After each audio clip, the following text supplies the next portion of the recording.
मौजूदा लीडरशिप है पाकिस्तान तहरीक इंसाफ की, इससे कितने मायूस हो चुके हैं। फ़ाइनल कॉल की जो कॉल है वो दी गई और उस कॉल के हवाले से ना ही वर्कर्स को सही तरह से मोटिवेट किया गया, ना ही तंजीम के ऊपर इस हवाले से किसी किस्म की एक्टिविटी हुई जिन्होंने पार्टी के लिए बड़ा काम किया था, जिसमें सरफहरिस्त फवाद चौधरी जो हैं वो शामिल हैं, मुसर्रत जमशेद चीमा वो शामिल हैं, जमशेद चीमा शामिल हैं, मलाइका बुखारी शामिल हैं। इंट्रा पार्टी इलेक्शन जो है वो करवा दिए जाएंगे और उसके बाद बाकायदा तौर पे जो बड़े ओहदे हैं वो सियासी लोगों के हवाले कर दिए जाएंगे। अस्सलाम वालेकुम, मैं हूं तैयब सैफ और आज हम डिस्कस करने वाले हैं कि बानी तहरीक इंसाफ इमरान ख़ान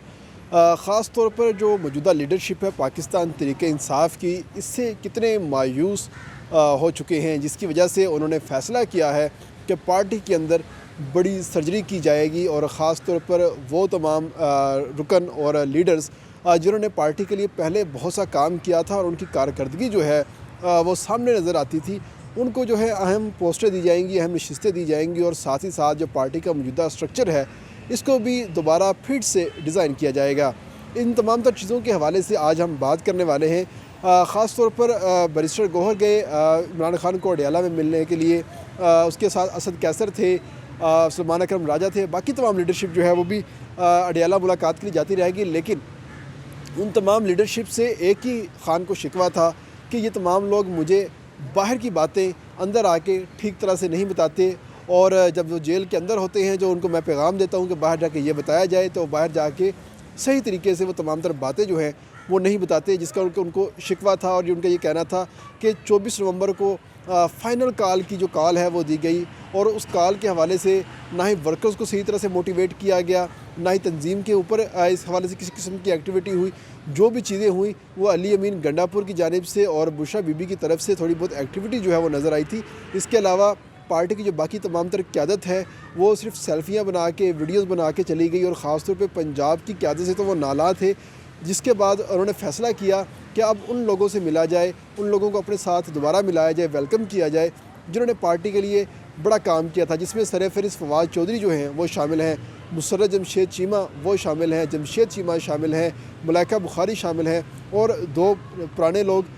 जो कि पार्टी के अंदर बड़ा काम कर रहे थे, बड़े ही बोल्ड बात करते थे, जिनमें एक जरताज गुल हैं और दूसरा अली मोहम्मद ख़ान है। लेकिन उनको पार्टी के अंदर ओहदे जो हैं वो बड़े नहीं दिए गए थे, जिसकी वजह से वो निगलेक्ट होते हुए दिखाई दे रहे थे। अब तमाम तर चीज़ें जो हैं उनके हक़ में बेहतर होती चली जा रही हैं, जिसके बाद एक उम्मीद की जा रही है कि जो मौजूदा सेटअप है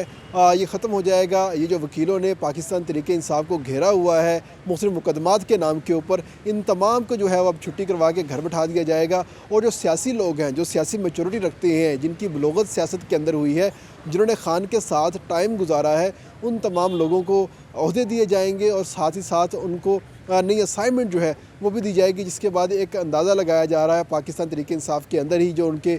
डिफरेंट जो लोग हैं, कायदीन हैं, उनका ये कहना है कि इस वक्त ख़ान बड़ी ही संजीदगी के साथ सोच रहा है कि पार्टी का जो इंटरम सेटअप है वो बनाया जाए और लीडरशिप को उसके ऊपर लगाया जाए और जितने भी पुराने लोग हैं उनको नए ओहदे जो हैं वो दिए जाएँ और जो मौजूदा लीडरशिप है इनको खुडे लाइन लगा दिया जाए। तो ये तमाम तरह फ़ैसला जो है वो हो चुका है और जैसे ही इंटरम सेटअप के ऊपर पार्टी के तमाम लोग जो हैं वो लगाए जाएंगे, उसके बाद उनकी कारकर्दगी को जांचा जाएगा और कारकर्दगी जांचने के बाद बाकायदा तौर पे इंट्रा पार्टी इलेक्शन जो है वो करवा दिए जाएंगे और उसके बाद बाकायदा तौर पे जो बड़े ओहदे हैं वो सियासी लोगों के हवाले कर दिए जाएंगे। अगर सियासी ओहदों की बात करते हैं तो असद कैसर हमेशा से चेयरमैन के लिए बड़े ही एक हॉट फेवरेट कैंडिडेट के तौर पर सामने आते थे।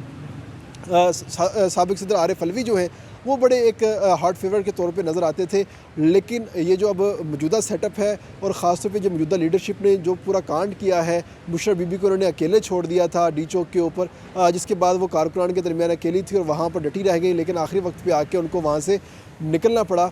तो उन तमाम तर चीज़ों को मद्देनज़र रखते हुए और ख़ास तौर पे अलीमा ख़ान ने जो ब्रीफिंग दी, जो रिपोर्ट दी और तमाम तर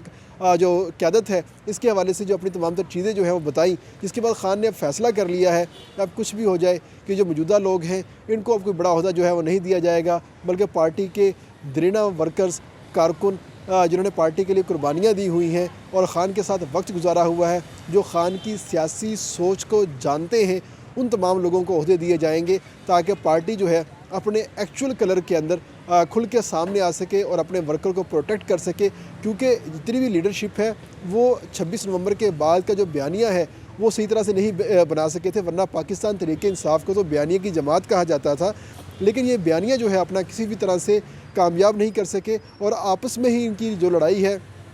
वो होना शुरू हो गई थी। किसी ने 100 का फिगर दिया, किसी ने 170 का फिगर दिया, किसी ने 276 का फिगर दिया, लेकिन एट द एंड आके जो पार्टी के चेयरमैन हैं उन्होंने 12 लोगों का फिगर दिया कि हमारे 12 लोग जो हैं वो शहीद हुए हैं। उसके बाद पार्टी जो है ख़ुद ही इन तमाम तर चीज़ों के हवाले से वो लड़ना शुरू हो गई है और जो आपस का एक बयानिया बनाना था, जो हुकूमत के ऊपर इन्होंने एक प्रेशर क्रिएट करना था, वो तमाम तर प्रेशर जो है इनका ज़ायल होता हुआ दिखाई दिया है। जिसके बाद अब इनका घर जाना तो कन्फर्म हो चुका है। अब वो लोग सामने आएंगे जो खान की सोच के साथ चलते होंगे। इसके साथ इजाज़त दीजिए, इंशाल्लाह कल दोबारा फिर से आपको पाकिस्तान तहरीक इंसाफ की नई अपडेट के साथ दोबारा मिलेंगे।